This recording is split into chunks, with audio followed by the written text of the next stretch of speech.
So on the desktop here, we're just making sure that the session itself is set up to 48 kilohertz and 24 bits of sample depth. It's just the way that we normally do it in the university. Just going to change the session name to this, but we're using the template CR3 MIDI setup with notes, and it will save directly to the main hard drive.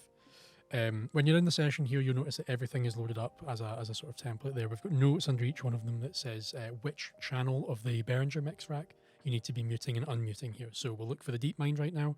We're unmuting channels 1 and 2, and that'll let me play.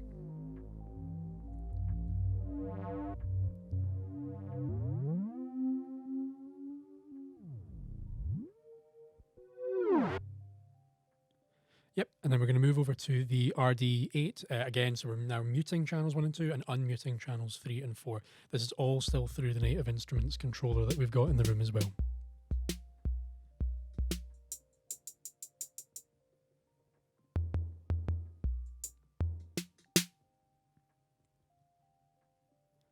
Straight over to the RD9, muting the 3 and 4, unmuting 5 and 6. So that's the only one we're hearing now.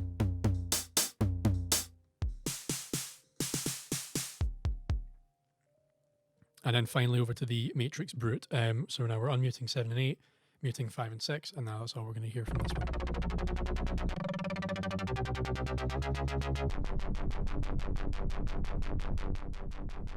Had to turn down the volume slightly on that one there. It's a little bit too loud in comparison to the rest of the outboard here, so we just turned it down on the mix rack itself on the Behringer unit. But again, so that's how we control everything in here.